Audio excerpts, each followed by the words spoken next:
اعوذ باللہ من الشیطان الرجیم بسم اللہ الرحمن الرحیم نحمدہ ونصلی علی رسولہ الکریم اما بعد السلام علیکم ناظرین۔ آج ہم خطبات غوث اعظم سے تیسری مجلس کا بقیہ حصہ پڑھیں گے انشاءاللہ تعالی۔ پیران پیر غوث الاعظم دستگیر غوث الورا غوث العالمین محبوب سبحانی قطب ربانی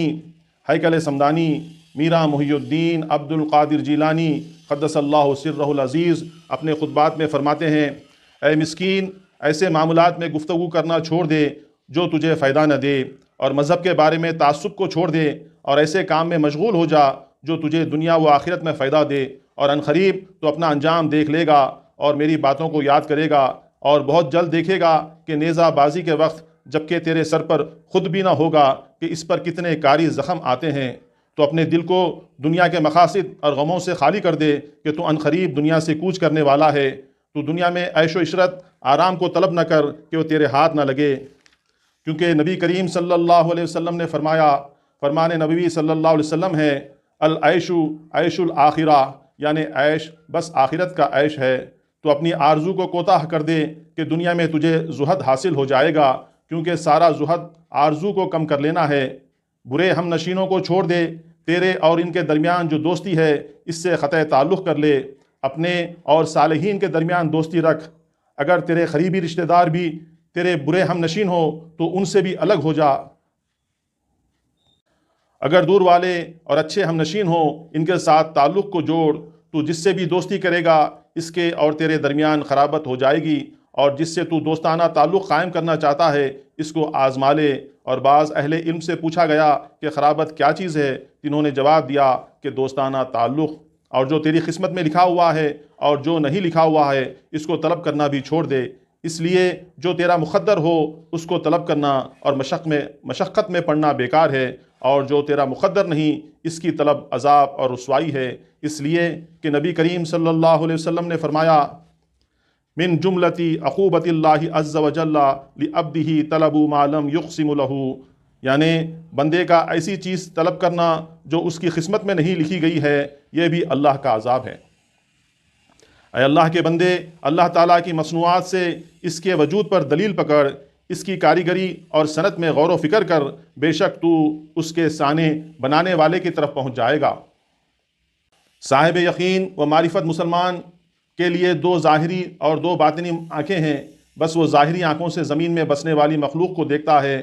اور باطنی آنکھوں سے آسمانوں پر بسنے والی مخلوق کو دیکھتا ہے۔ اس کے بعد اس کے دل سے تمام پردے اٹھا دیے جاتے ہیں، بس وہ اللہ تعالیٰ کی ذات اقدس کو بلا شبہ و بلا کیف کے دیکھتا ہے، بس وہ مقرب اور محبوب خدا بن جاتا ہے، اس لیے کہ محبوب سے کوئی چیز پوشیدہ نہیں ہوتی۔ جب یہ اپنے نفس، طبیعت، خواہشات اور شیاطین اور مخلوق سے علیحدہ ہو جاتا ہے اور اپنے ہاتھوں سے زمین کے خزانوں کی کنجیاں بھی پھینک دیتا ہے، تو اس کے نزدیک مٹی اور پتھر برابر ہوتے ہیں،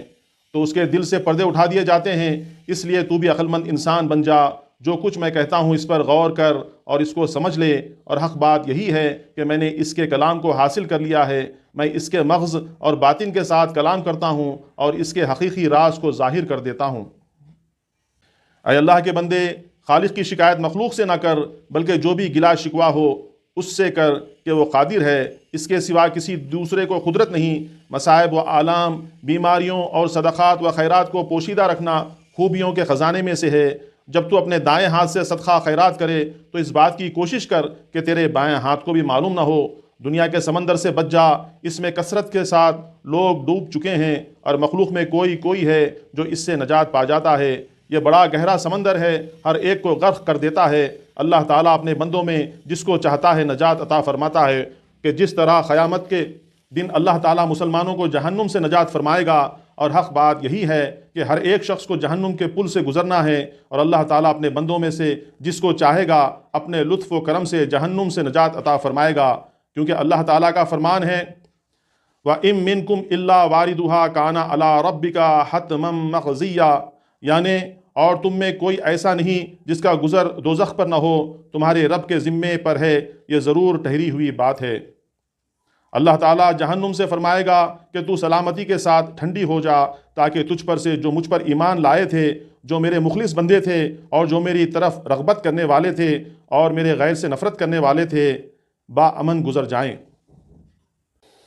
اللہ تعالیٰ جہنم سے ویسا ہی کہے گا کہ جس طرح نار نمرود حضرت ابراہیم علیہ السلام کے لیے جلائی گئی تھی۔ اللہ تعالیٰ نے فرمایا یا نارو کونی بردوں و سلامن علی ابراہیم۔ جب اللہ تعالیٰ کسی کو دنیا کے سمندر سے نجات دینا چاہتا ہے تو اس سے ارشاد فرماتا ہے کہ اے سمندر میرے اس محبوب و مقصود بندے کو نجات دے اور غرق نہ کرنا۔ بس اللہ کا محبوب بندہ اس سے نجات حاصل کر لیتا ہے اور کسی کو خبر بھی نہیں ہوتی، جس طرح کہ سیدنا موسیٰ علیہ السلام کی قوم کو دریائے نیل سے نجات عطا فرمائی تھی۔ اللہ تعالیٰ اپنے فضل و کرم سے جس کو چاہتا ہے عطا فرماتا ہے اور جس کو چاہتا ہے اپنے فضل و کرم سے بے حساب رزق عطا فرماتا ہے۔ تمام بھلائیاں اسی کے ہاتھ میں ہیں، عطا کرنا، امیر بنانا، فقیر کر دینا، عزت و ذلت سب اسی کے ہاتھ میں ہے اور اس کے ساتھ کسی غیر کو کوئی اختیار نہیں۔ کائنات کی ہر چیز اسی خدا کے قبضۂ قدرت میں ہے، بس عقل مند وہی شخص ہے جو اس کے دروازے سے چمٹ جائے اور غیر کے دروازے کی طرف نظر بھی نہ کرے، اس سے منہ پھیر لے۔